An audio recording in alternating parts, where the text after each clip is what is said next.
Man,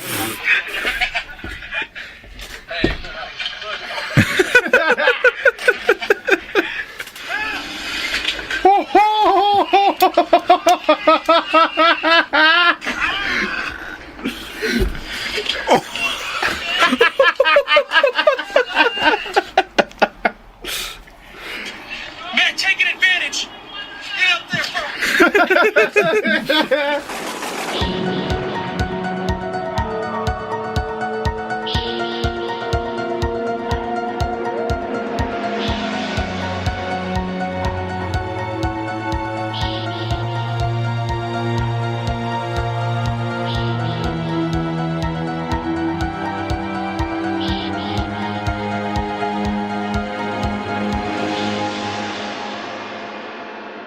Anyway, I'm going to start, shall I? Yes, if you must. Introduce this piece of shit. Oh my god. The Town That Dreaded Sundown. Rob. Welcome back to the CineMortuary podcast, our fortnightly look at usually, but not exclusively, terrible horror sequels and remakes. This week I'm in the chair for episode 26. Going to talk about Alien 3 again, aren't we, Rob? Going to talk about Alien 3 again, mate, yeah. Go. How we feeling? Eat the sandwich. Eat the sandwich. Eat fine. it. I'm waiting till I can say hello, then I'm going to eat the sandwich. So, joined by Dave Walker, as always. Dave, how are you doing? I'm good, thank you. How are you? Very well. All the better for seeing you and your implausibly large sandwich that you're about to ingest. Just getting there. Good work. And Chris Wilson to my left, how are you? That is a rather large Scooby snack. Flavour clip. Or don't. Fuck off. Oh, mate. Oh, dissension in the ranks. So, yeah, I'm in the chair this week. And what are you reviewing this time, Robert?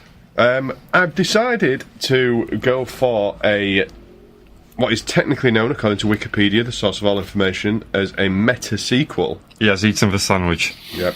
Bite one. How is it? Meta-sequel to The Town That Dreaded Sundown. Now, usually, we have a bit of a preamble prior to recording, a bit of a chit-chat about the films and what we think, roughly. I've heard nothing from either of you on this one. That's because we were busy watching backyard rescue videos. Which was a good use of time, to be fair. So I'm quite intrigued as to, not that I'm not always, but I'm very intrigued to get your opinions this time around, as I have absolutely no idea what either of you are going to say. Now, I did say that the requirement of this episode was that we had to watch both the original and the meta sequel. Yes, you did, didn't you, mate? Yeah. Did we do that, lads? Fuck! No, I did. No. Good. Very good. So I guess first, I'm going to just throw a little context on both the original and the sort of sequel. Yeah. So, The Town That Dreaded Sundown was released in 1974. It was loosely based on real events in a town called Texarkana, which is a real place. It doesn't sound real, but yes. It is real, and it is literally on the Texas and Arkansas border. That is true. Such an American thing, isn't it? It's all true. There are two Texarkanas. There's Texas Texarkana, and there's the other one on the other side. It's just very confusing. Very confusing. Yeah. Everything was more simple when the natives were in charge, I feel. Yeah. So does that mean those old petrol stations, Texaco, were like on the Texas-Mexico border? Yeah. Exactly. Yeah. Well, now you've said that, it's probably true, isn't it? Probably is true. We'll look into that later. Yeah. Get in touch. Tweet us at CineMortuary.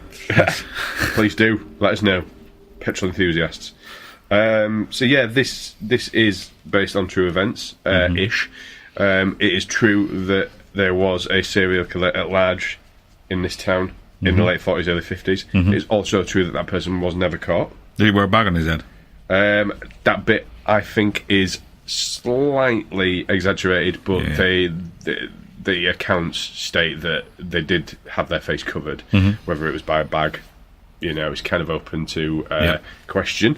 There was a super duper investigator sent in to investigate the case, who was known as a little bit of a loose cannon. That is also true. There was a chap who became a prime suspect many years after. He died, and still to this day remains the only suspect in the murders. Did he get arrested, or did he just die? No, he died a free man. Okay. So that is the context to both of the films, I guess, really. So maybe first might be a good idea to have a bit of bants about the original. It's a bit of a weird one because it's kind of shot partly as if it's a documentary. Yeah, and then they sort of forget about it towards the end. Yeah, and just got off on a mad one. It's not a particularly. It's not considered a classic in any way, shape, or form. It's a bit of a forgotten film. It's not terrible, but it's not. What did you think, Wilson, of the original? Yeah, it's pretty much a C- sort of film. Yeah, It's completely. it's just there, and I mean, I sort of like because. I assume it's like one of the more original slasher films, because obviously it's predates the likes of Halloween, so It does, and it also precurses Black Christmas, which is a film that's often considered to be a precursor to Halloween. So yeah, you're right. In that sense. yeah. So it was quite neat, like sort of seeing like a bit more of the origin of that like type of genre, but it wasn't really doing much. To be fair, I mean, it is quite a low-budget film anyway, but the fact that we've tried based on true events where, like, nothing happened, like, there were, like, 3 murders, and then the guy whisked away, never to be heard from, it didn't lend itself as great source material to begin with. No. And I think the film, after a while, the original film, that is, just sort of falls apart a bit and just starts meandering, because... like for the real case, it had nowhere to go. Yeah, sure. Yeah. Sure. I like the fact it introduced itself that it was based on true events, because I suppose that was quite fresh at the time. Yeah, before in order to get nominated for an Academy Award, you have to say, based on true events. Yeah. Honest. Yeah. I'm pretty sure any time a film now says based on true events in its trailer or whatever, somewhere in the world, my father says, "Oh yeah, really? Fucking hell! All right then, which ones? Yeah, maybe 3 events it's based on." yeah. If you're in a cinema with him and that pops up in the trailer, it's funny and it's embarrassing. Yeah, no, exactly. Yeah. So this is fresh, and I do like the establishing maybe 10 minutes of it. Yeah. With the voiceover, it's one of those things where when you're watching a film and you feel like the voiceover's been added just for the especially thick cunts in the audience. Yeah. Like in Dark City. Yeah. No, totally. Yeah. Where it just tells you everything straight away. Yeah. World War II had ended only 8 months earlier, and the town of Texarkana, population 40,000, which straddles the Texas-Arkansas border, was re-gearing for peace after 4 years of rationing, war bonds, and shortages. Although a trickle was still arriving, most of the boys were back home and out of uniform. Many were enrolling in college or starting up businesses with the help of the GI Bill of Rights. Some people still had doubts about President Truman and were worried over the growing tension with Russia. The wave of strikes sweeping the country were being felt by many of the Texarkana businesses. I kind of tried to tune it out and just watched it as it was. Yeah. And you see people pulling up in nice cars for, like, their school prom or whatever. Blah, blah, blah.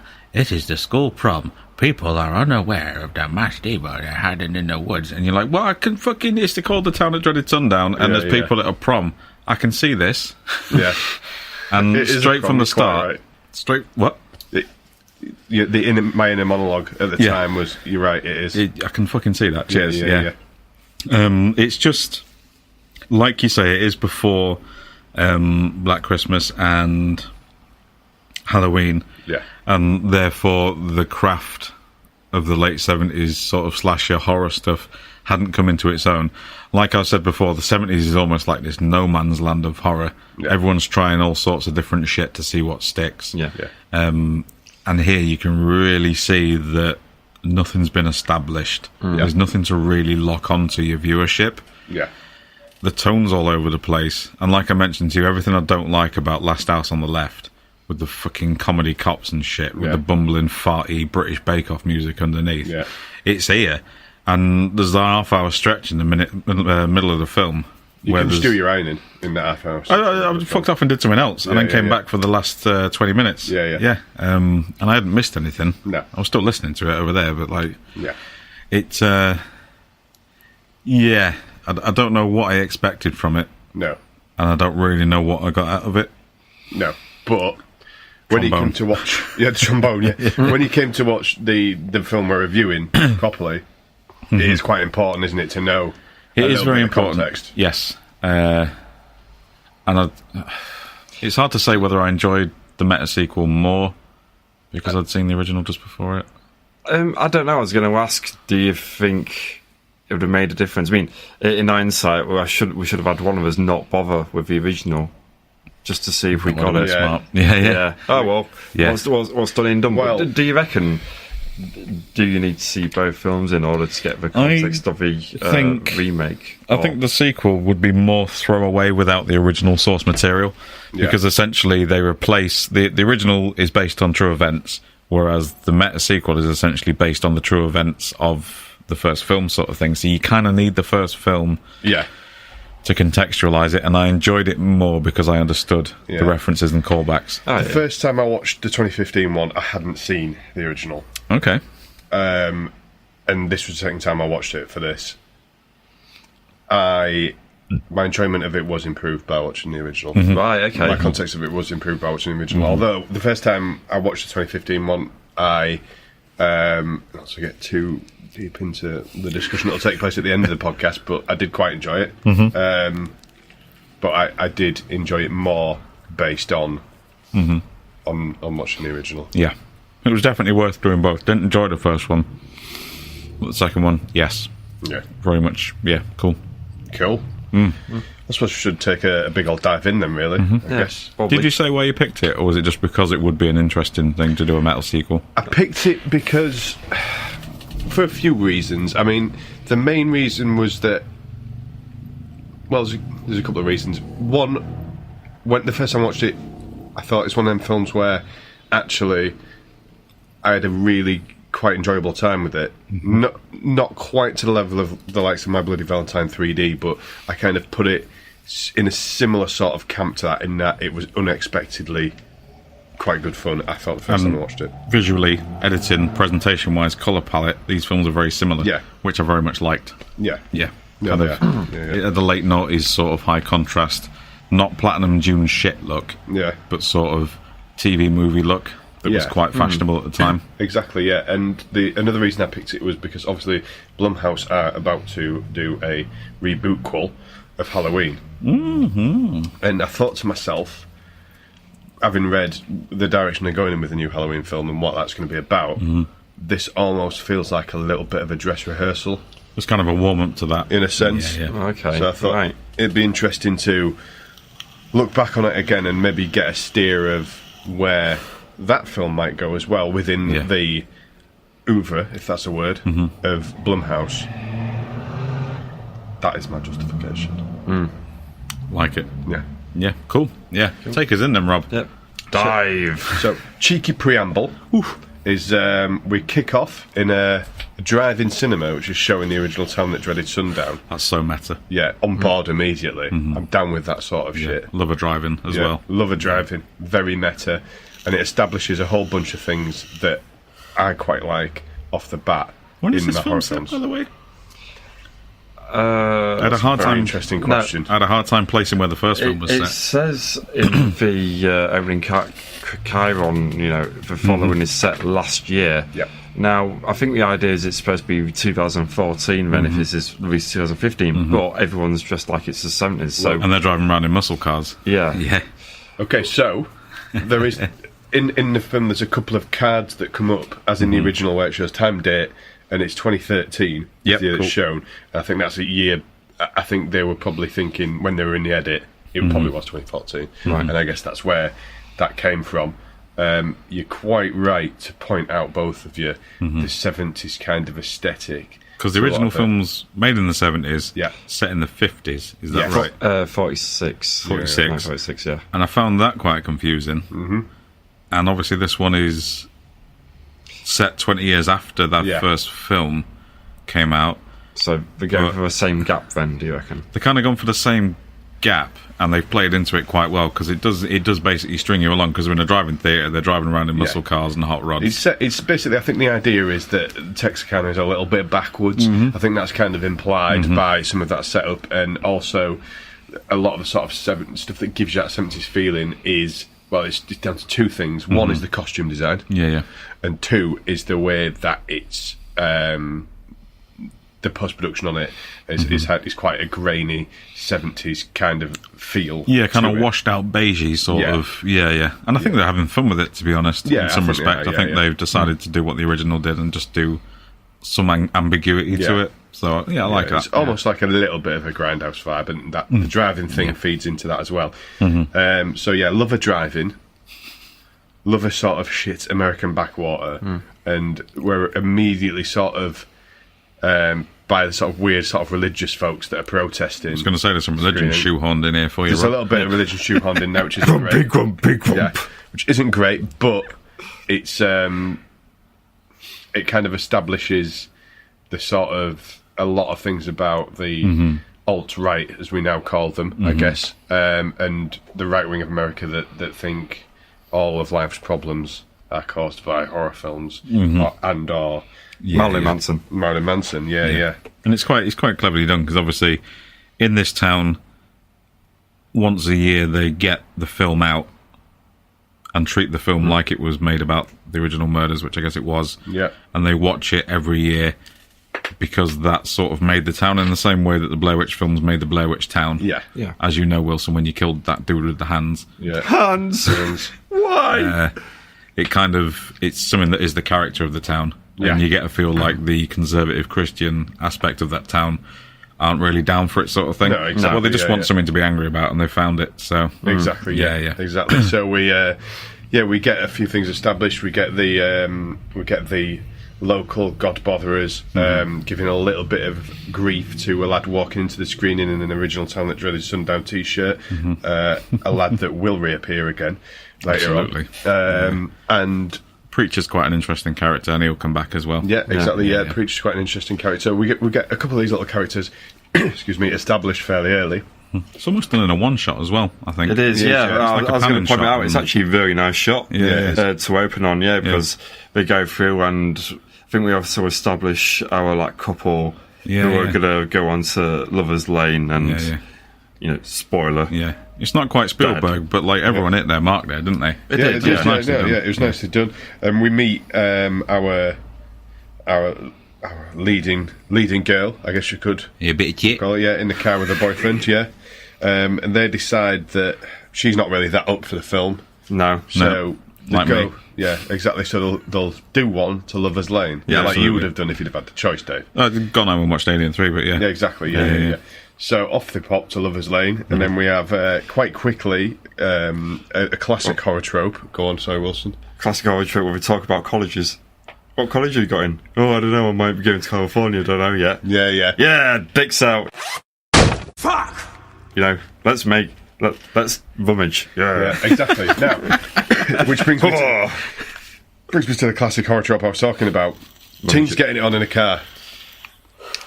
Are we going to have a horror movie cliche moment of the week coming up here? I mean, it's a contender, isn't it? You're going to keep your powder dry? It's a contender. Okay, yeah. It's a contender. No, I was going to say, I think if your contender is people having a rummage in a car, I'm sure there's at least one more time where it's at least teased. But we'll come back to that later on as we start establishing different deaths in this film. Yeah. Because we get a bit repetitive, but we'll It's go to much that more later. eloquently handled than the one in the first film, where the guy literally looks like he's lost his fucking contact lens in a footwell. Yeah.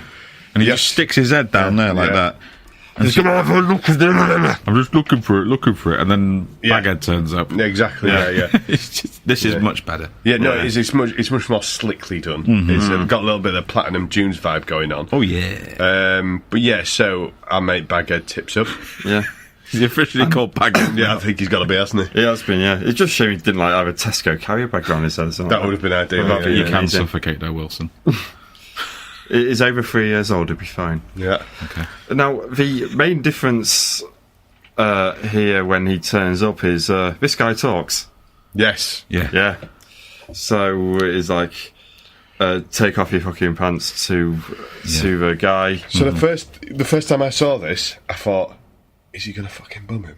I thought he was going to do the same thing, yeah. This is going to be unnecessarily brutal early doors. Yeah. But This is going to be a switcheroo. He's not after the women anymore. He's after the dudes. what I really liked about this little sequence is he forces her to turn around and not watch what he's doing. And the focus here isn't the violence, the focus is her reaction to it. And I think it's a really nicely done little scene. I mean, what did you think, Wilson? Yeah, I thought it was done really well, and considering the revelations later on, it's quite a nice like little bait and switch as well. You know, from expectation, because you know this guy's been brutally murdered, or has he? Yeah, you know, but because we don't see it, you know, it seems a lot more brutal as well. Get out of the car. I'm Jameson in the car. Get out of the fucking car, or I'll shoot her in the face.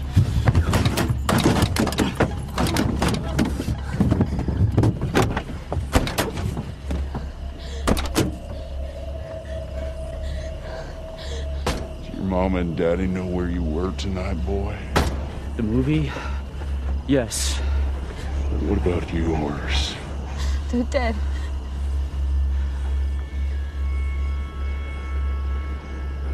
Take your pants off. What? Take off your fucking pants. Corey, just do it. Okay, alright.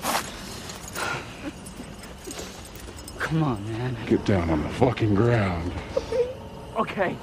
Alright, I am. I'm not gonna run anywhere. Now, please, can you just let her go? No. Please don't kill him. You. Turn around. Do not look back.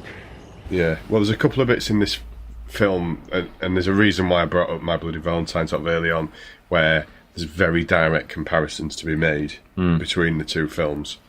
But yeah, I think the opening's quite stylistic. It's quite nicely done. I like the way that they use the red of the taillights of the car quite effectively in this scene. And the score's pretty decent as well.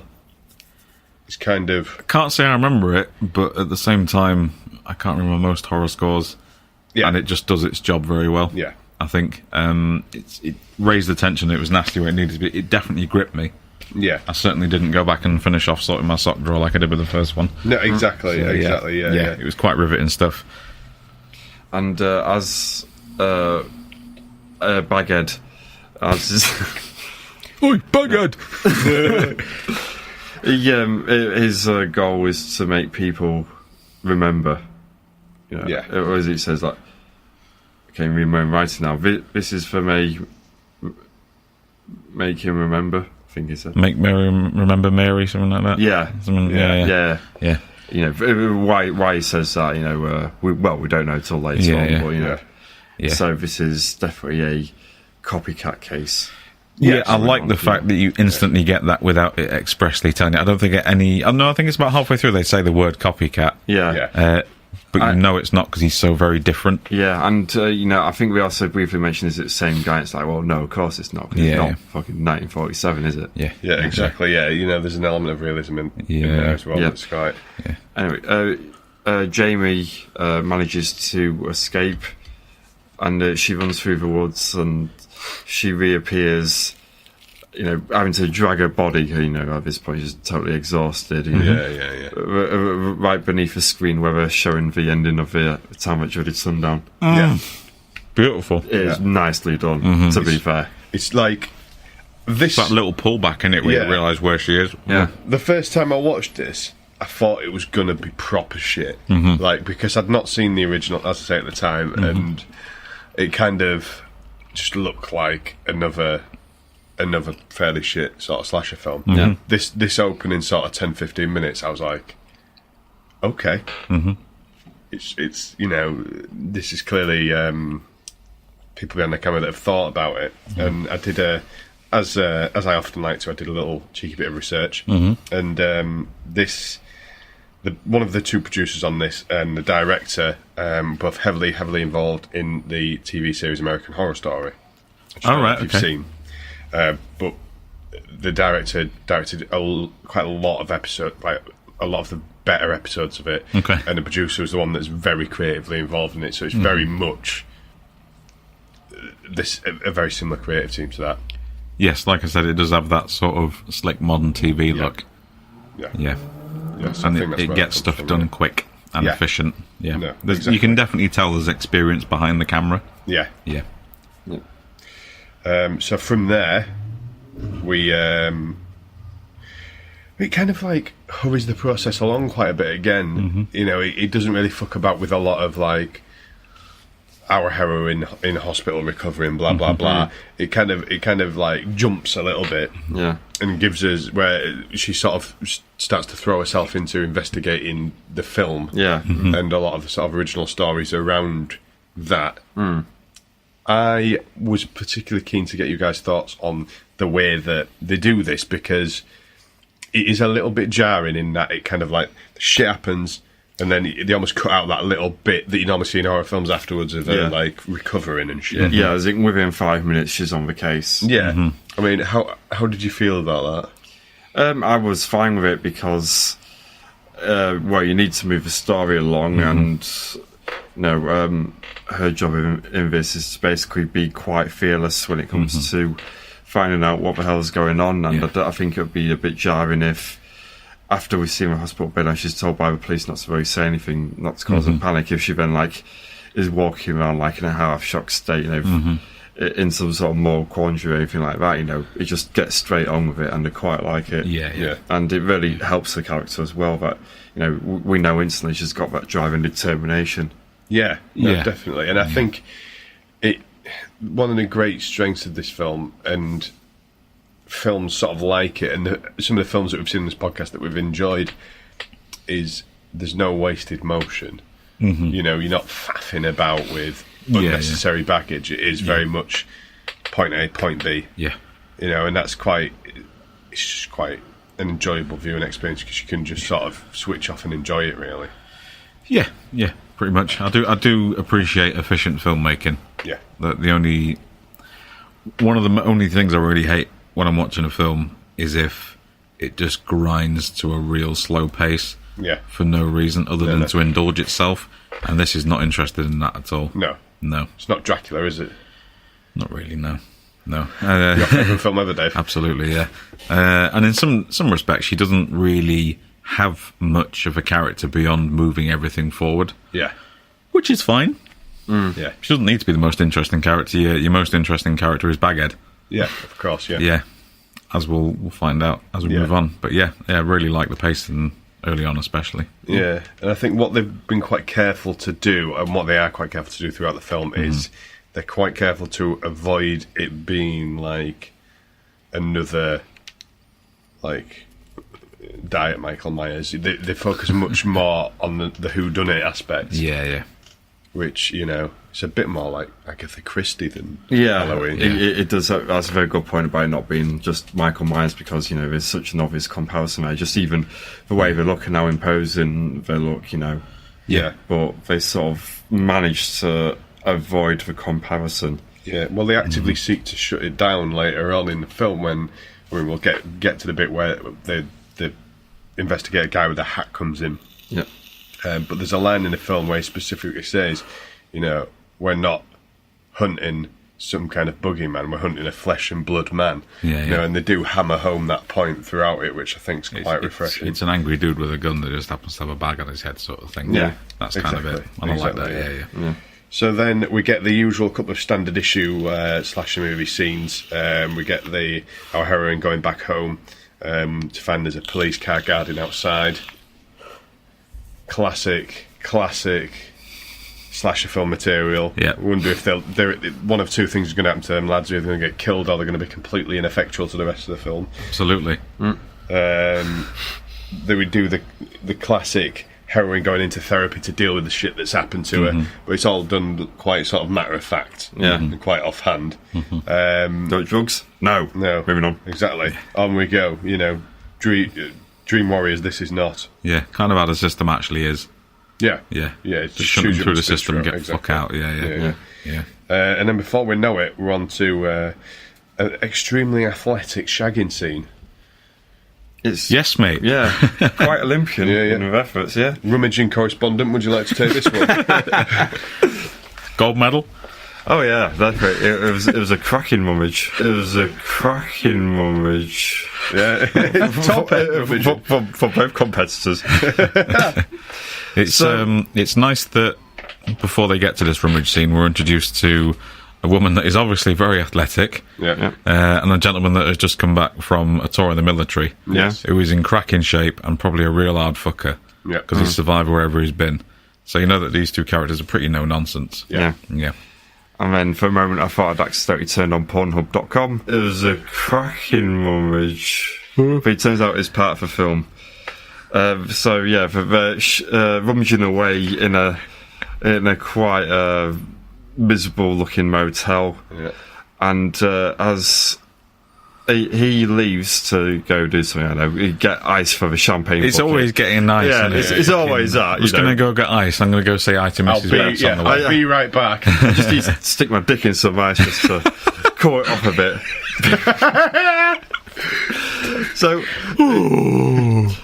she produces an engagement ring, because I guess that's the next step after a cracking rummage. I mean, he should be producing the engagement ring, I think. Yeah. But then here comes old Baghead again. Kill of the week. Yeah, she tries to escape. She jumps off, I think it's like the second floor. Can I just rewind you there? Let's talk about this kill of the week. There's just one little bit that fucking, like, is prime CineMortuary material. Yes, mate. He's outside the window and he fucking breaks the window by lobbing her boyfriend's severed head through it. He smashes it through a first time and then absolutely unreal stuff. That is kill of the week for me.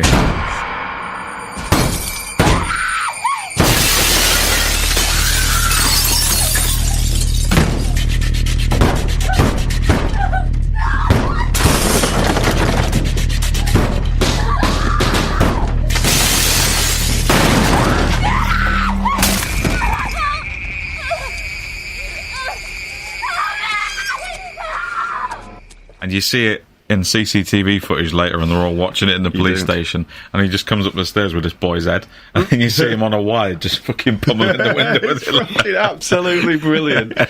And this scene is one of a couple that directly reminded me of My Bloody Valentine. Oh yeah. Yeah. You got your shagging and then an immediate post kill. Yeah. Outside a motel, I mean, she jumps up and, with a bone sticking out her leg. Brutal. She tries to run along, but she gets stabbed. She does, Mr. Stabby. When she's trying to get her foot on the pedal, and you can hear the bones squelching about, and just her legs just flapping around on the pedal limp. It's one of those moments in a horror film where my testicles actually start to ache. Yeah, it's like a dull ache where you're just like, oh god, no, fuck, just kill her, please. We've got in this little bit where he tags her out in the car. We have got our second consecutive episode where the blood work looks like someone's exploded. Because literally it's just like in the back of that car. She's a nurse, you see. She's smuggling bags of plasma in her jacket. Yeah, that'll be it. Yeah, that'll be it. Good God in heaven. So then, obviously, quite quickly after this, word spreads of the murderization, doesn't it? Yep. Which leads to one of my favourite little montagey bits of the film, which is where they intercut the 2015 version of everyone battening down the hatches with the 40s version of people battening down the hatches. Thought it was fucking really nicely done. It was, I agree with that one. Yeah, and then in the next scene, Jamie, she gets a phone call late at night from her dead boyfriend. Hooray! It's Baghead, obviously, who threatens to keep... Spoilers. To keep doing what he's doing until they all remember. Quotes. Yeah. And then, straight from that, we go to a town forum with an update where we get a bit more of the old religion and horror and... Some of that old-time religion, Willie. Yeah, shoehorned in. Grumpy. Yeah.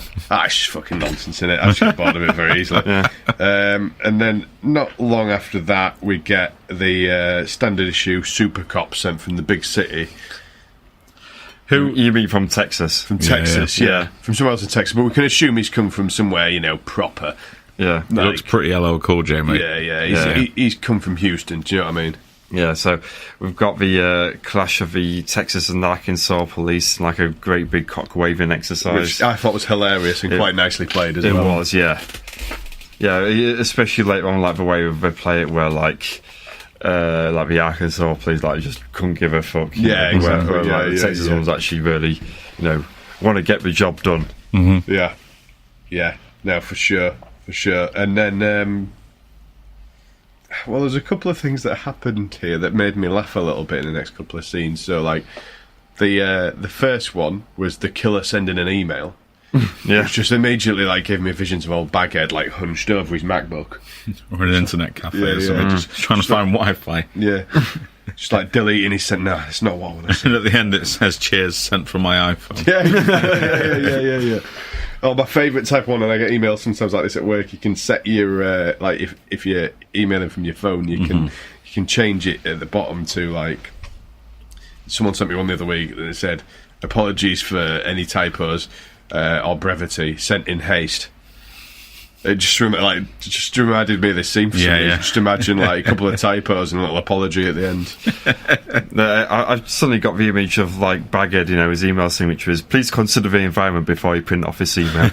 Yeah. Printer-friendly version, yeah. Try to respond to him and just getting out of office. Yeah. If you urgently need to contact me, then call my secretary on. Yeah, exactly. Yeah. So that was quite odd. And then obviously the killing of our heroine's boyfriend we're probably a couple of weeks down the line. Mm-hmm. Yeah, I'd say so. Mm-hmm. And she's already seems to have attracted another man. This absolute fucking block drain of a human being. Fuck me. It's a bit of a shrip, isn't he? Tedious little Smeagol-like creature, isn't he? He plays Magic the Gathering. That's what he does. Oh, he definitely does, yeah. 100%. Not professionally, by himself. No, just on his own, yeah. Absolutely, yeah. He's purely in this film to kind of pull slightly repulsed or offended faces when anyone insults the original killer, just so you think, oh, it's him.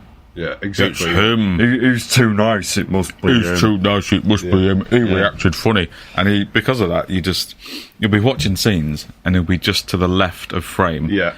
And he'll be horrendously overreacting to what people say. Yeah. I think the killer was an idiot and he'll sit there going...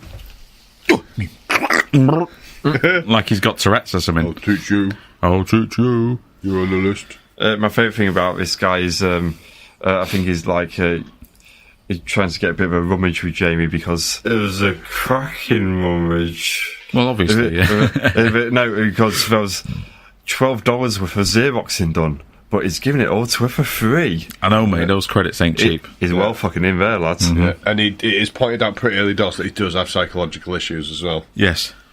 A photocopy killed his mum and dad. Yeah. What's playing Magic? Yeah. So it's just like... I mean, he's pretty fucking rubbish, isn't he, this lad? He's a drip, mate. He's a leaky faucet. He is, but he's just such a stock slasher film character as well. I kind of love it. He's sadly necessary sort of thing, yeah. Exactly. He's just there. He's wallpaper. Yeah. So, next thing we find out that Jamie has been accepted into her Californian college, as mentioned before, but she's hiding that fact because, she sort of doesn't want to move on until she knows what's happened. Also, she doesn't want to leave Veronica Cartwright behind in town by herself. Yeah, exactly. Well, that too. Great to be seeing Veronica Cartwright, though. Absolutely, yeah. She is a haunting-looking woman, though. I didn't think it was her at first because she's looked like that for 25 years. Yeah. And I thought, that can't be her. She looked like that when she was in X-Files in, 93. Bloody is her, though, isn't it, Dave? Yeah. I think she looks younger, in fact. Yeah, a bit of a spot of work done. Oh, shit.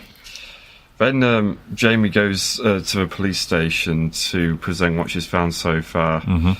One of the main things is that the guy who they thought could have done it, like the only real suspect, Benjamin Sewell, who died like the year before, how he used to have like a single visitor come like see him, probably described as like a young man. What if it's his son? Is he coming for revenge? Yeah. But it turns out that guy died 2 years ago. Yep. Yeah. So That's that fucked. bit of a brick wall there. So the whole SEAL lead is dead. You know, Yeah. it's nothing to do with him. Yeah. So from there, we move on. I believe there's a service planned for the victims thus far. That's right. Yep. Yeah, which is quite nicely shot. It's kind of, I mean, look, it's well worn. We're well and truly in cliche territory here, 100%. Yeah. Some might say it is a little bit contrived, this. Sorry, listeners. Sorry. That makes my testicles ache when you say that. Yeah, But sorry. it must be said, the use of candles here is a bit better than Alien 3. Yeah. Yeah. Yeah, it sort of makes a little bit more sense. Yeah. I like the way that it's like the two main characters don't realise they've walked into this memorial service. Yeah. Because it kind of they're just kind of walking and talking, and all of a sudden you see these out of focus candles in the background, and they realise where they are. Yeah. And obviously not everyone likes her, because obviously in her statement she said she ran away and left her boyfriend to get stabbed. Yeah, and that was evidenced at the wake as well, which we did sort of skip over, where the mother basically... Fucking fuming. Yeah, yells lots at her. Yeah. And when she kind of goes to this memorial, it's kind of... They've walked into it by accident almost, and then they become silent, and then everyone's sort of looking at them, and then they turn back to what they were doing. It's a real nice sort of outside of feel. Yeah, it's got a really nice... it almost feels like a dance scene in a way. Like, it's got a really weird sort of flow to it. Yeah. And then our... Baghead tips up. Well, he does, mate, yeah. Baghead tips up. I really like this because you sort of don't expect in that moment for him to actually just show up in full view of fucking everyone and have a go. Yeah.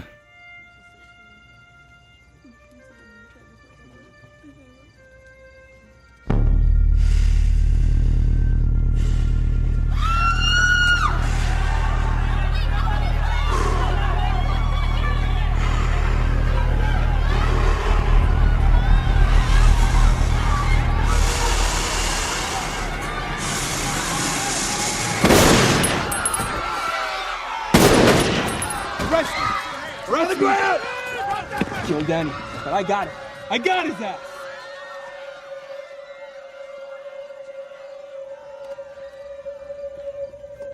No. No, Nick, wait! No, I need to know! Baghead gets shot. Yeah, because at least we forget we've got the military guy. His friends are going to be there. Of course they are, with their guns. And with carrying guns. Yep. Yeah. Fucking Baghead, you idiot. So now this is a really interesting scene, this, because I did a bit of thinking about this. Because it's obviously the mask's taken off and it's out. It's Matey Boy from the driving at the front, at the start. Yeah. And that kid that listens to Limp Bizkit still. Yeah, and the kid looked quite miserable. Well, I did it. Fucking hell. Oh dear. Did it for the nookie, didn't you, Willie? I did. The nookie. Stick it up again. Yeah. Stick it up, Yeah. The kid looked quite miserable at the start, and I think there's a bit of something going on here story-wise. Yeah.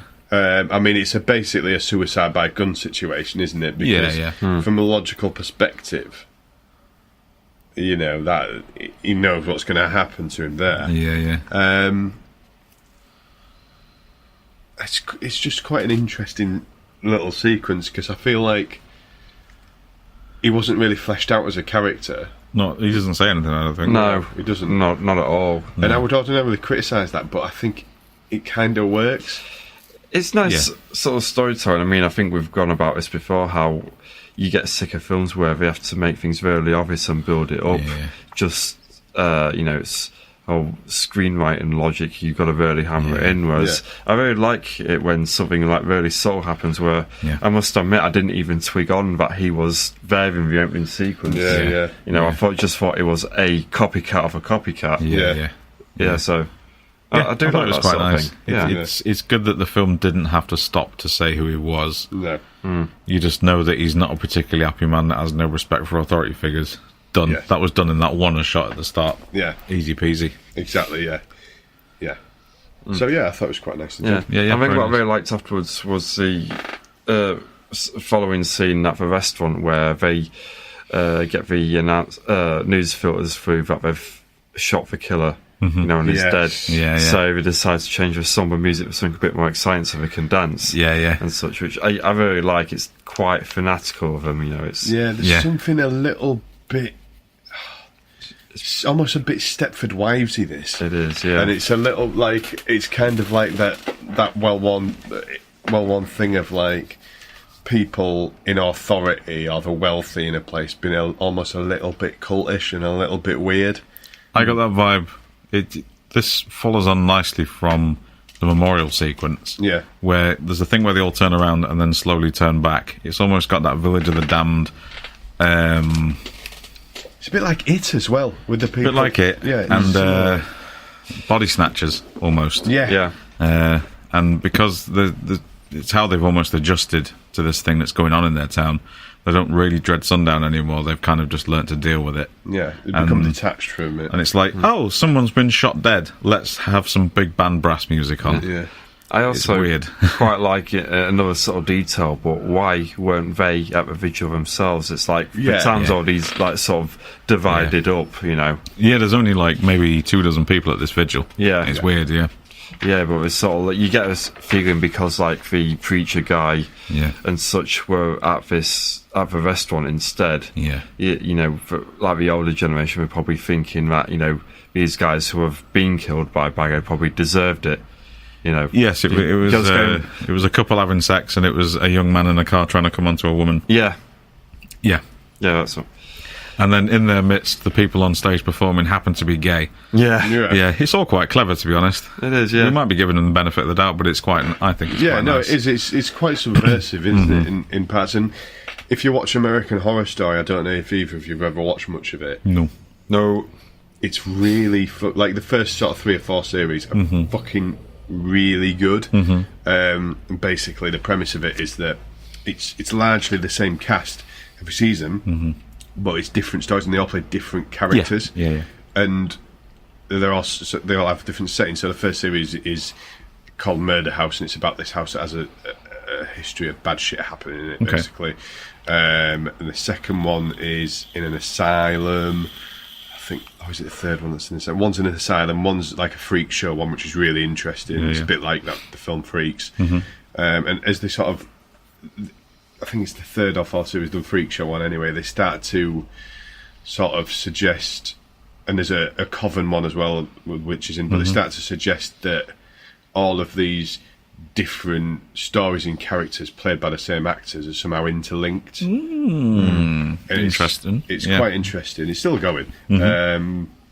It's very sort of clever in that way, and there's kind of more. It feels like there's a little bit more going on under the surface. Yeah. Again, sort of comparing it to and comparing it and not comparing it to My Bloody Valentine. In that, if you compare a film like this again to, and we will cover it someday. And I know I keep going on about it, but like the fucking Friday the 13th remake again. Yeah.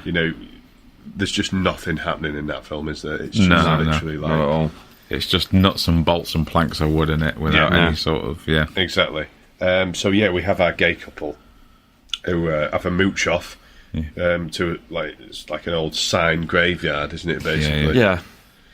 And I love how they pull up in front of a billboard of the preacher guy. Yeah. That's a very nice detail. It's good there. fun. Yeah, and then they have a rummage, don't they, Willie? They do have a rummage. Well, they don't.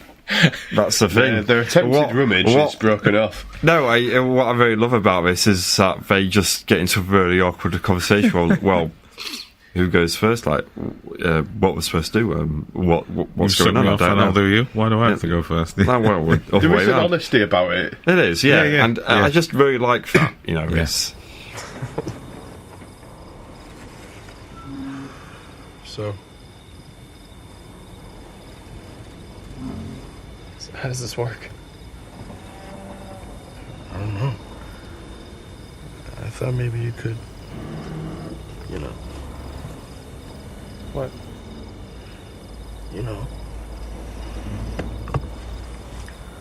Go down there and suck it. Suck it? I don't know, maybe a little. What is it, hard? Yeah. Isn't yours? Yeah. You first, and then I'll do you. Maybe we could. Just nicely done. Yeah. And they are interrupted as Baghead reappears again. Hello. Yeah, and this time, after sort of tagging off one guy, well, but he's like unconscious elsewhere, like blooded up. It's time to recreate the trumpet scene. Yes, isn't it? Which is far more horrible now. Yeah. Before we get into this too much, I just want to say, although it is quite cliche, I fucking love locations like this in horror films. So much to look at, so much to like. Yeah, and it's really surreal as well. Yeah, the fact that there's elevations and stuff, and but the trumpeting. The continued gay subtext that is also applied here. Is, I think it's what makes it more unpleasant. Yeah. Is the fact that he's basically just taking this dude from behind. Yeah, he is, yeah. And it's more effective than in the previous film. Yeah. In the previous film, it's just a bit weird. Like, just like, this is stupid. There have to be a trumpet there, and it's a bit bizarre. But here, there's brass instruments lying around because they play brass. Yeah. And it's got a much nastier edge to it, and because you quite like these two characters, they're quite funny. Yeah. And they're quite adorable in a way.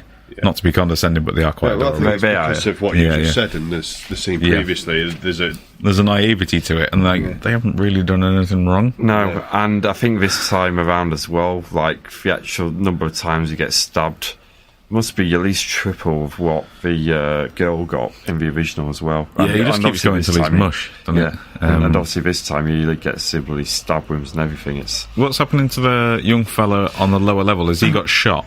Oh no, this is what happens. He basically gets blooded up, then is like told to run, and he is shot just before the trumpet thing starts. The other lad's made to watch first. That's it. Yeah. It's quite gruesome. This. It's quite brutal if you break it down. Yeah. It's just he's a very angry killer, which is quite energising and refreshing to watch, to be honest. And he got a good sound out with the trumpet, though. He did actually, The other guy was just like, whereas this one is full on. Yeah. Wagner would be proud, mate. Yeah. Moving on. Willie. So at this point, do you think the Lurpak man's done it? Could be.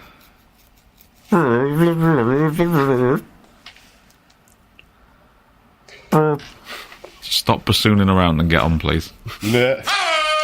Oh, that's a wind instrument, but I will let you off. Yeah. Just a clarinet. We are not in any.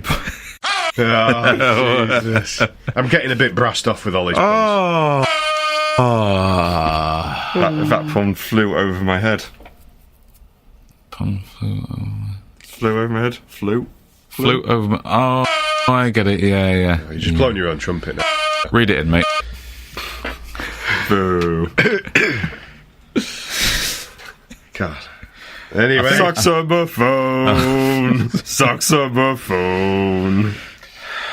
Next, we have a bit of a weird and awkward conversation between our heroine and the new sort of is he a psycho or not guy, and he basically makes a bit of a pass at her and she turfs him out.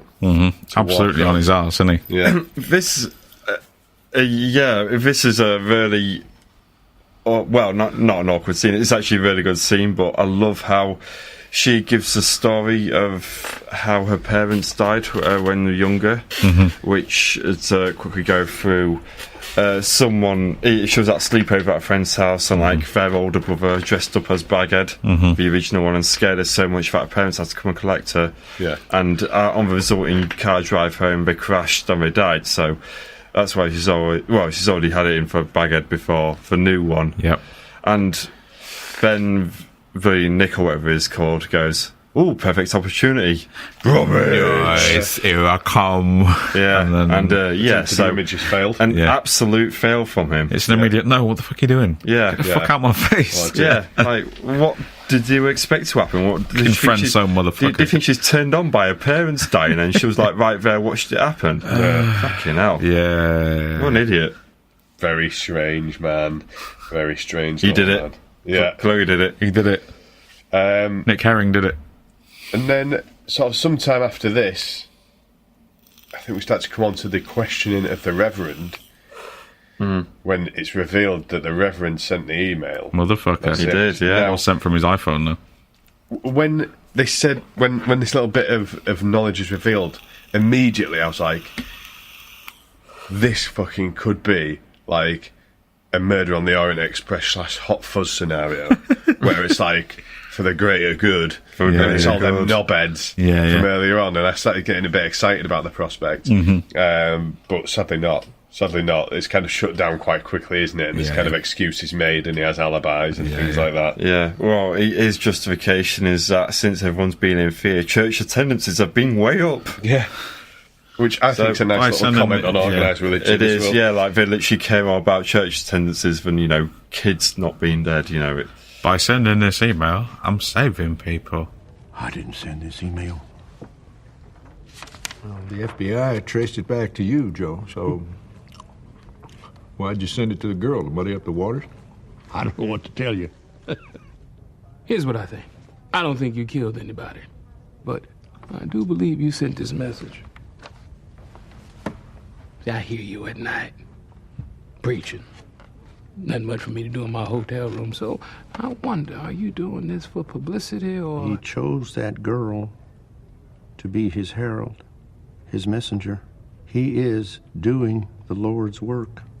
He's killing our kids, Joe. My church is more full than it has been in years. People are coming to me asking for redemption, for salvation. They're scared, Hank. They want to walk on the righteous path again. Now, I want to call the mayor. And then I want to call my lawyer. Yeah. Right. Just fuck off to Reddit, will you? Yeah, exactly. You might have actually got 2 people killed, mate, with your fucking, like, distracting bullshit. So, moving on from there, Nick reappears and apologises for his rummage attempt. And the next idea they have is to go talk to the director's son, because he's still... Is it his son? Yes, it's his son. Yeah, hanging around in the town. Yeah, because he still lives in the town. Yeah. And he gives her like a necklace, doesn't he, for Christmas as an apology for the attempted rummage. It's never really picked up on again, but it's just a bit weird. Yeah. Again, you apologise for being weird by being weird. Yeah. I mean, I wonder if you check the engraving on the other side of the necklace. It's probably just like a cock and balls. Probably is, yeah. IR baghead. Lol. So they go see the son of the director of the original film who lives on a boat. In between, we get another Death by Sex Part 3. Oh yeah, or 4 at this point, because it's Christmas Eve. One of the policemen goes to the local seedy bar. Oh yeah, this is good. This, yeah. You know, and he's been working all that long. Because that guy all the way through has been kind of shutting people down in interviews and stuff. Yeah, and he's constantly sort of been on everyone's case. Yeah, so he is actually a suspect at this point from a viewership perspective. Yeah. You kind of think, maybe he's... but when he gets shot in the head while getting head, doesn't he, basically? Yes, mate, and it's nasty. You see that bullet go in. You do see that bullet go in. And like, the bit I love about it, it's like, she's obviously doing a business, and she's like, what the fuck, what's wrong with you? And it's like, oh yeah, you're dead as fuck, shit. And then there's a really, really nicely shot sequence in the Maysfield, shot from above. Yeah. Lovely. Yeah, it's fantastic. So it's like a bit of a longish, like, sort of cornfield. So it's waist high corn, which makes it even more tense because she has to crouch down the whole time, and he's looking at over everything. Yeah, just the crawl. And if you're looking from above, like as we see from a camera angle, it's pretty obvious where she is. But obviously, he has no idea. Yeah, and the only thing that gives the game away is she bumps into a scarecrow and she screams. Yeah. Idiot. The scarecrow got a baghead as well. Yeah. Mm-hmm. Maybe the scarecrow did it. Maybe. Yeah, and so then, is it the next day then the bodies are discovered? Yeah, but she's replaced the scarecrow basically. Yeah, there's another really nicely done bit of it's it's deliberately designed to match the house, where there's a similar sort of scene in the original, where someone gets shot through a window, and it's intercut between our footage we're seeing now and the old footage. I'm really digging that shit. I'm really It's really cool. Yeah, because it's quite rare. Obviously, you see flashback sequences and stuff overlaid quite normally, usually flipping newspaper reels and shit. Yeah. But in this, they've got a whole other film to pull footage from, and that's why these scenes are so strong for me. Yeah. It's because they've got subtext to them. Yeah, exactly, yeah. No, for sure. For sure. So where do we was off to then? To the film director's son's house. Oh, the boat, yeah. Yeah. So, this is, this guy... field. Yeah, this guy is one of the leads in American Horror Story. Oh, really? Yeah, he's one of the main characters in American Horror Story, and he always plays a bit of a creepy, weird fucker. But He's been in the background being a creepy, weird fucker through most of this film. Yeah. So far. Yeah, you probably should have mentioned that, but you you get the idea that he's a suspect as well near the start. Oh, for sure, yeah, for sure. And he doesn't really do himself many favours here. No. He comes off as a bit of a weird fanboy of his dad's work. Yeah. And this might be me overthinking it, but he's almost drawn as a Norman Bates character, but his obsessions with his dad and not his mother. A bit, yeah. I mean, he's a bit of a rip-off of Norman Bates, isn't he, in a kind sense? of like a nervous fool sort of thing. Yeah. Just sort of bumbling around his house. Yeah. Yeah, same sort of style. Yeah, but he does give off that vibe of, you're definitely a candidate. Yeah. But too much of a candidate. Because he starts going on about another body that wasn't really counted in the body count in the original 1946 murders, where there was a guy that was found run over by a train, but, you know, when you took a close look at him, you know, he was, like, stabbed as well. You know what I mean? I think it's a quick shot was, like, cleanly... diced on the rails. Diced in, like, 6 different pieces. I mean, to use a Chris Wilsonism, he is the expedition dump, isn't he, this guy? He is, yeah. Definitely, for sure, because he introduces another suspect in that there was a guy called Hank McCready. Yeah, strong name. Yeah, good name. That It was killed at the same time as Benjamin Sill was taken into custody a few years later, and apparently he vowed to on his deathbed. He vowed to. Bleh. Ulu? I'm right thinking he has a son and he vowed on his, vowed on his deathbed to avenge his death. Yes, and the kids down the generational line have been bred to hate the town or something. Yes, that's right. Yeah, so it's going back to this idea that Jamie sort of had about Benjamin Sill and his son, but it's actually someone else instead who hasn't previously been really documented. Mr. Pierce, I've read everything there is to read on this. I've never even heard of this Hank McCready. It should have been front page news, but while the Arkansas police were finding McCready, the Texas police, they're arresting Sewell, and so you got 2 different camps, each saying they got the phantom. And what neither of them's piecing together is that Sewell was in custody when McCready was killed, proving that neither one was a phantom. So Sewell was in jail.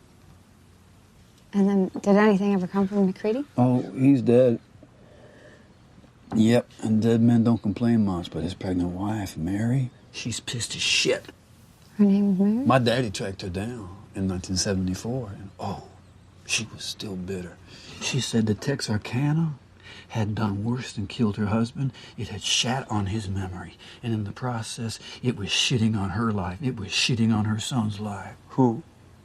You think is a phantom? No! Exactly. So we get the dump of information. And then they sort of piss off again, and he stands on his roof having a scotch or a fag or whatever it is he's doing. And then we go back to our lass's house, who basically has a wee bit of a rummage with her new bloke, doesn't she? He successfully rummages. I can't believe he got there. I know, yeah. Honestly. Now, it's just kids these days, they put no effort in and they get over rewards. Yeah. Just wore bloody it down, millennials. Just wore it down, yeah. Now, post-rummage, he's asleep, and there's a really nice little almost dream sequence thing going on. Yeah. with a original rummager. Yep. From earlier on in the film. What did you think of that? It was very nicely done. I mean, it got obvious pretty quickly that it wasn't real, but I really like the imagery. Yeah, no, totally. Because, like, you know, I might thinking like that a house and such that starts breaking away and all that. Yeah, exactly. Yeah. I mean, it's a film that, as I say, on the face of it, this is like meat and two veg slasher remake territory. Yeah. But actually, when you watch it, it's quite daring in the things that it does. Like, there's absolutely no, you know, there's. If it was just another lazy slasher film, you know, there would be no thought of doing a sequence like this or doing those really nice intercut bits between the 40s and the present day. You know, there is a real effort to sort of elevate this above.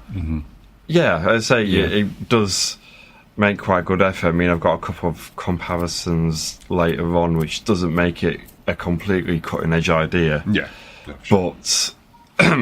But yeah, they could have just gone ahead and made a straight up remake or a sequel, but you know, they try and do things like really well with like with intertextuality. Back to A-level media. There we go. I was waiting for someone to drop that. Intertextuality. The Simpsons. Wanker. Yeah. Oh well, in a way of putting it, just referencing the earlier film and you know, using that as a base. Yeah. And yeah, it's all good stuff. Yeah, so... And even better, Nick's about to get it.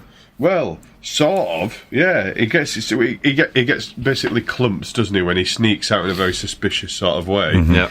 And off he fucks for a while. And then we have... Before we know it, our heroine and her gran are basically packing up and getting ready to leave. Get the fuck out of here. Yeah. Can you blame him at this point, really? Has Nick been tagged out at this point? I don't think they've found him. I think he's just been clubbed, hasn't he? He has been clubbed. He's railroaded later on. I think... it's the sequence with the lawn lights, isn't it? It is, yeah. It's like running away from a house. Really liked it. Yeah. It is good to see. Because they do that sequence probably about 20 minutes before, where they're just walking along people's lawns, and they're having a conversation, and it's fairly mundane, and you expect something to happen with the use of the lights and stuff, and then the nice policeman, who we should have mentioned at this point, with the mustache, who will be quite important at some point. He will be, but he's sort of in helping investigation in the background. He's very innocuous, isn't he? But he's always kind of positive and supportive.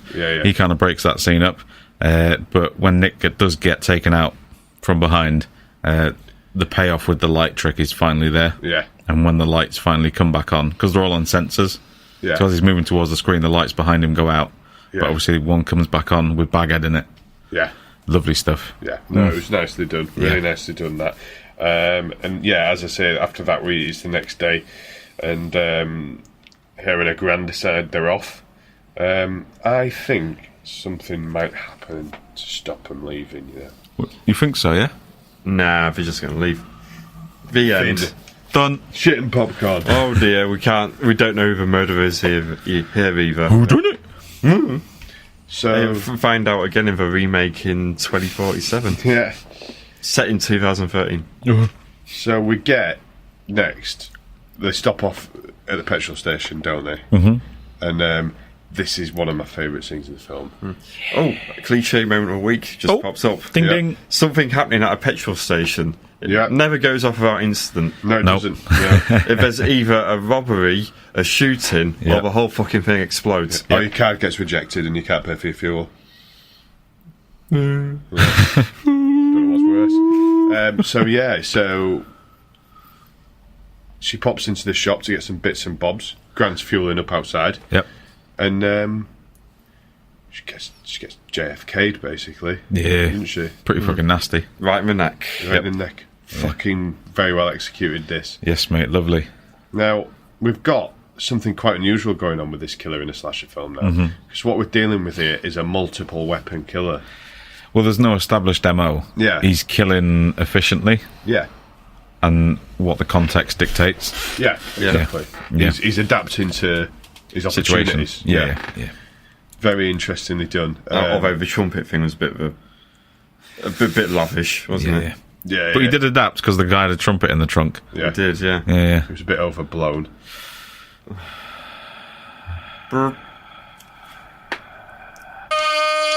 We've already had this crescendo of puns, mate. Yeah, fair one.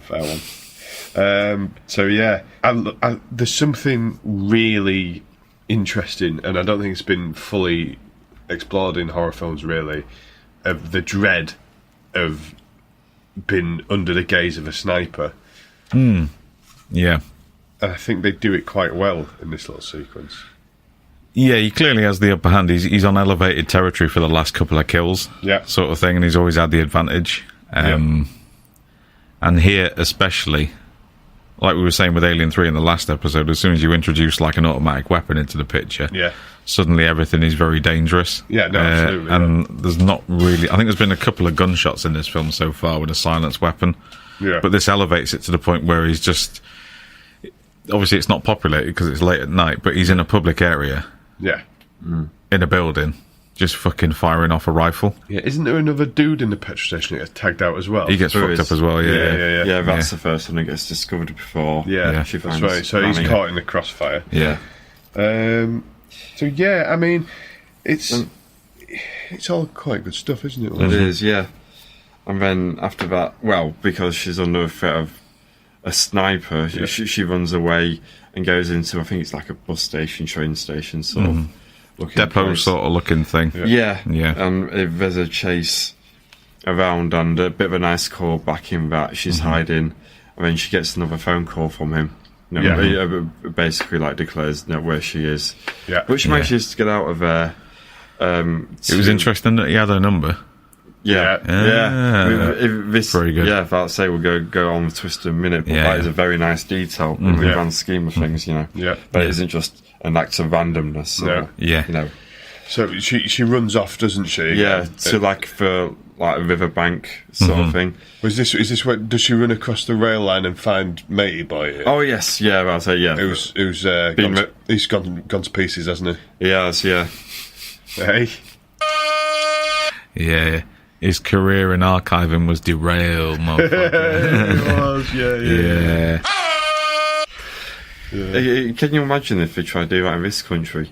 Like, it's time to railroad tracks, like, it's been fucking delayed again. Oh no, so lightning at the box, there's some rain or something, there's a goat on the track. There's a settee on there. Yeah, there's a drunk Mackham on the train that's kind of stopped it off in Scunthorpe. He's not going to be here. And by the time a train arrives, then the victims already died of old age. Exactly, yeah. exactly.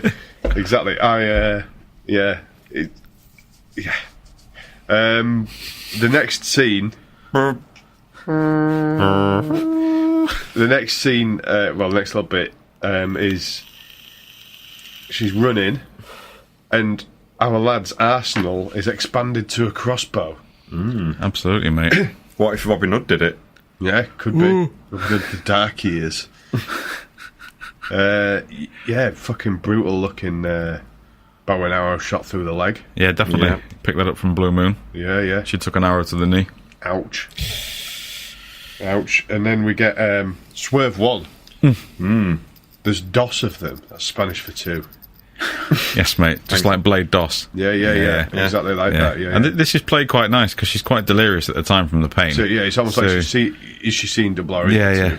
But then it anchors it quite nicely when she turns from left to right and they flip 180 on the camera rolls and it's like, oh no, that's two of them. Oh, two mandems. Yeah. Yep.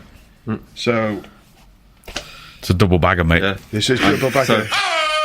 It's a double bagger, isn't it? And who is it? Well, one of them is her dead boyfriend. Yeah. So I finally caught his name's Corey. Yeah. Of course it is. So that's Swerve, and the other one is McCready's grandson. Mustache Cop. Cop. Yeah. All right. Now, the first time I watched this, and I don't know what happened to you guys on this one, fucking got me. That sucking me right in. Yeah, the cop Swerve got me. Yeah. Well, the kid Swerve got me. Didn't think about it. It kind of got me, but I was like, you are going to have to say at least 2 really fucking good lines of exposition to put that boy there. Yeah. I'm going to need something good for this. Yeah. Cop, I can accept. That was a brilliant Swerve. That's how he got the number. That makes sense. That's how he knew where she was all the time. Brilliant. That's how he's got weapons training. Oh, sick. Yeah. Of course. Good swerve, though, wasn't it? Yeah. It was, yeah. And obviously, with the guy in prison, he had a visitor once a day. But obviously the cop could see him as many times as he wanted. Yeah. And he said he'd been on the force 20 years at one point as well. Yeah, that's right. Sort of me, bro. Very clever. Yeah. Very clever. I thought it was cleverly done stuff. Nice. It was, yeah. And then they do... sorry, Wilson, go on you. Go on, Wilson. No, I was just going to say then we're going to, like, try and frame her for the other murders. Yep. Because, going to believe it's a dead boyfriend, that's bullshit. They do, basically, they copy the exact ending of Scream 2 here. That's going to be one of the comparisons I'm Sorry, Wilson. In fact, quite funny, I've got, 3 films, actually, of what this borrows from. Scream 1, Scream 2, and Scream 4. Yeah. No, fair. But we'll get into that further in a moment. Yeah. But so we're going to frame her, but she manages to shoot him. Well, he bit of an aggressive rummage going on, isn't there? It was, yeah. Well, he tags out the ex-boyfriend bloke, doesn't he? Yeah. Oh, he just pops him.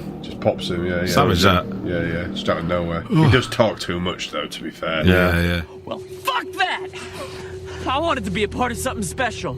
I wanted to be remembered like the Phantom. When people talk about what happened in Texarkana, about how the Phantom came back, I'll know that I made that happen! They're gonna keep looking for you. They're gonna keep looking for you. Jamie.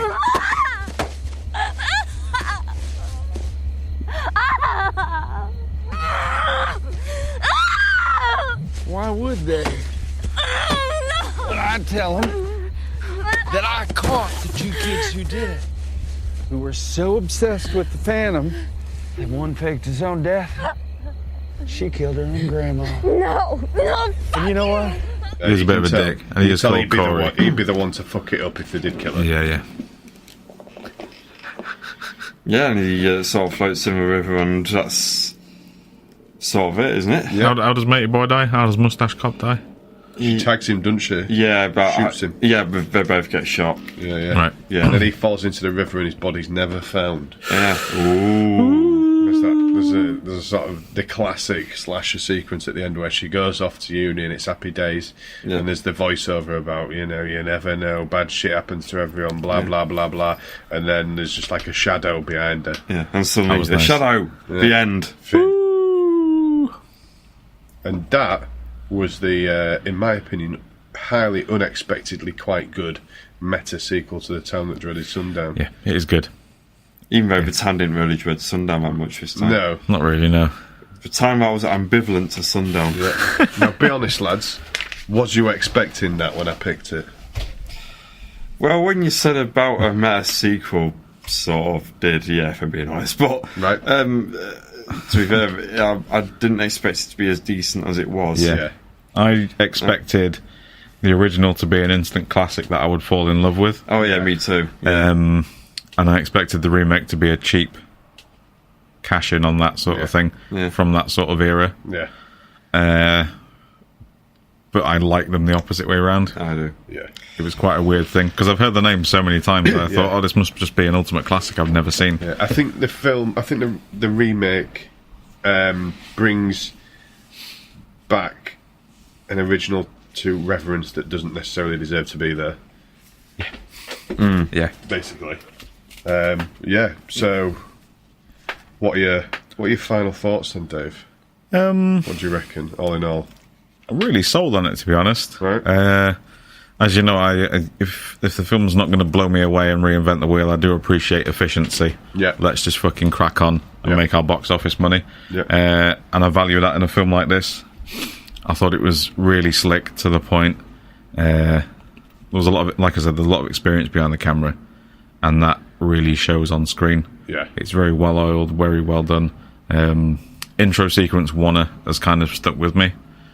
It's really nicely done. Yeah. It's almost like, you know when you see old Kurosawa stuff and you see him just do a tracking shot and he reframes stuff following a character and then move back, move around. It had such a lovely sort of callback to classic cinema in it. Yeah. I would recommend, if you're ever, working and looking for something to listen to, listen back to the soundtrack Okay. It's actually it's very 70s horror inspired. Okay.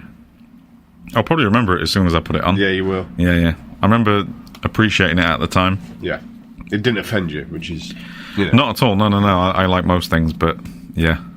The fact I didn't notice it is probably a credit to how much I was enjoying the film and how much it was helping everything along, which is good. For sure. So, yeah. Willie? No, it was good fun. No. It was a lot better than what I expected it to be. The meta stuff was decent. To be honest, in a sort of like a post-Scream world, as it were, it's not as clever as it would have been, and maybe if this film had come out in like 1990 or something like that. So it's a bit behind on that, but I do like how it uses the original to anchor, anchor itself to make quite a vastly superior film. Yeah. So are we agreed that because it is a meta sequel to the original, it is better than it would have been as a standalone piece? Or would it have just blended into the background if it wasn't that? I think if they didn't have the meta aspects, it would have been too generic. They would have had to do something else, because otherwise the concept would have been just too generic, and to do anything with it, you need a hook in there, and it can't just be, it's a bit like Halloween, isn't it? These days, especially like a slash film, there's got to be something else within that concept than guy just stabs people. The end. Yeah. What, you, Rob? It was very surprisingly enjoyable experience, and I think there's actually a lot more of thought that's gone into it than immediately strikes the eye. Had you seen both, or had you just seen the remake? I'd just seen the remake prior to this. Okay, yeah. I'd seen bits of the first one, but I'd not seen it all the way through. I think that, as I said at the start, I do think that the experience is heightened by watching the original. I think that it's a very interesting approach that's been taken with it, and I think there are possibly, we'll find out down the line, but perhaps there'll be some comparisons to be made between this and the upcoming Halloween film. We shall see. Yes. I think it's an interesting avenue that could be explored. I guess there's only one thing left to do, really, lads. Get your shovel, Willie. Shovel it all. Third rating, I'd give a 2, because there's nothing really to note here. I don't think I've got no issues with the film at all. So bit of a weird one. Popcorn, I'll give a 7. I really enjoyed it. It definitely exceeded expectations. Like I said, it's just a shame that this film wasn't released like about a decade or two ago, because I think it could have been pretty groundbreaking at the time, in the way that like Scream would become, for using like horror tropes and playing about with, with that, with the genre itself. Yeah, but so it's a bit of a loss also in that respect. But what it does very well. Yeah. And you, Dave? Dave Walker. Shit rating, I'm gonna go for a 3. Okay, yeah. My only gripe with it is that the expedition dumps when they come are fucking heavy. Yes, especially on that fucking boat. Yeah. They're fast, and they're quite riveting at times. Yeah. Boat rivet. Yeah. You're sailing away with these puns today. I think I fucking sank it, mate, to be honest. You really anchored that one in. You're up shit creek without a paddle. Popcorns. I was going to say the other one was the fact that the Lone Wolf character, who's still called Lone Wolf in this, played by a black guy. I don't know whether that's meant to be funny or not, that they've got a cigar-chomping white guy and the oil baron-looking dude in the original. Yeah, they do, yeah. And they've got a black cowboy-looking dude in this one. He just fucking disappears. Yeah, he does. He just adds nothing. Yeah, and the only point when he comes back is when he's watching a TV in the third act and goes, "Oh, that's terrible," and then it's over. Yeah, that's literally it. Yeah. So yeah, I'm going to go for 3 because otherwise it's completely enjoyable. There's nothing wrong with it. Yeah, that's the thing. There's nothing I can really pick at. That's me being picky. Popcorns 7. Yeah, fair. Yeah, thoroughly enjoyable. Fair. Roberto. I'm going to concur with you on the shit and go for 3. Yep. I think it's at absolute worst. Mm-hmm. It is a very, very workmanlike, quite enjoyable experience. Mm-hmm. Popcorn-wise, I'm going to throw an extra kernel of popcorn on this solely for the severed head being used to smash a window. Oh, fuck yeah. So I'm going to go with an 8. Oh, nice. Solid. We're all agreed pretty much there, aren't we? We have, yeah. Yeah. So I'm very, very pleased that you both enjoyed it, because I was hoping that you would. Didn't enjoy the original, though. No, but you have pulled to it suffer back before you gain sometimes. Absolutely, mate. Absolutely. So, that was The Town That Dreaded Sundown. It was. And you're in the chair next. I'm in a big boy's chair next, big mate. Boy chair next. Yes, mate. And obviously, my big boy's chair is bigger than yours because size does matter, Rob. As Kevin Nash taught us in TNA, get the wrestling reference in. Yeah. Got it just in there, just in time. Thank you. Weaseled it in there. Yeah. Oh, dear, like a splinter. Yeah. It is 1998's disaster piece on many levels. Godzilla. Oh! Nice. Yes. Bit of Jamiroquai, with an ad campaign that promised so much, delivered so little, and a third act that was just love Jurassic Park, mate. Yeah. It's essentially a remake of the 1954 Japanese monster movie. Yeah. Which, if you're Japanese, I'm assured is a fucking horror film. Well, yeah, and nearly a fucking documentary, mate. Yeah, in a lot of ways. Yeah. No, Godzilla's a horror film. Yeah, the original one. Yeah. A lot more than Mummy Returns, anyway. Well, this is the same kind of thing, Willie. Same scenario, isn't it? It's a remake / sequel to something that was a horror, and they've made it not a horror. Yeah. They've just got old Jewish men being Jewish. Yeah. Oh, I'm a cab driver. Oh, transition to the next scene with a tube train. It's set in New York. Yeah. Fantastic. Job done. Excellent. The Teenage Mutant Ninja Turtles don't turn up, though. Fucking looking forward to it. Excellent. Well, I guess it's time for me to say goodbye for the week. So it's goodbye from Dave Walker. It's goodbye from me, goodbye. And it's a goodbye from Chris Wilson. Was that your bye? It was, yes. Cool. That was a bit disappointing. Bye! There it is. Don't let him go last. Don't give him the satisfaction. I know, it's his gimmick, isn't it? He goes home and wanks to this. I know, well, he needs something. He needs this. Don't forget, you can follow us and keep up with all our updates. Regular updates, possibly, maybe, hopefully, if Wilson gets his arse in gear. At CineMortuary on Twitter, / CineMortuary on Facebook, and of course at CineMortuary on Instagram. I don't know how you do pictures of podcasts, but we're going to do that anyway.